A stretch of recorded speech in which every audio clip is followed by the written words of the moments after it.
With good news for today from Baptist Press, I'm Brandon Porter.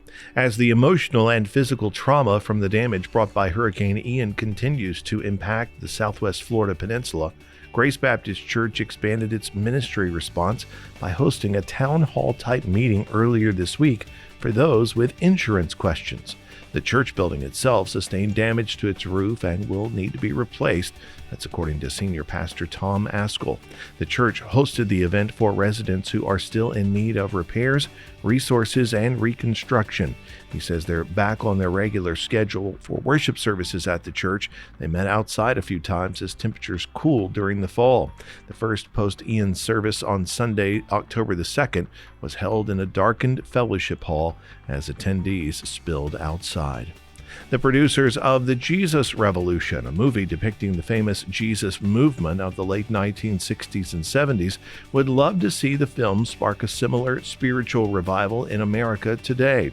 Opening next February, the film tells the story of the spiritual awakening in the country that took place more than 50 years ago and started in California. Many historians classify the movement as the greatest spiritual awakening in American history. The movement successfully united disparate Christians, including some older and more traditional and some younger, more charismatic hippie believers. The film's trailer has been viewed by more than 3 million people.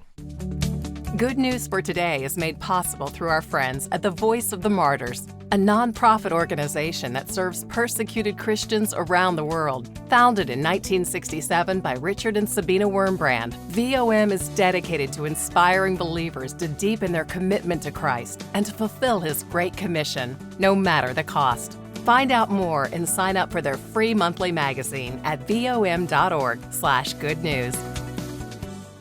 2 years after the Southern Baptist Convention added a George Liele Church Planting, Evangelism and Missions Sunday to the official SBC calendar, plans are underway to found a leadership institute in the name of the trailblazer who began his international ministry in 1783 in Jamaica.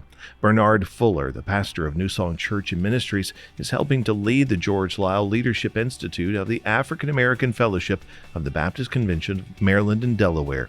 They plan to launch in January 2023 with a Martin Luther King Jr. prayer and worship service. Classes are scheduled to begin in September. The institute will be designed as an affordable training option for Maryland and Delaware churches of all ethnicities, but will especially focus on equipping African American congregations.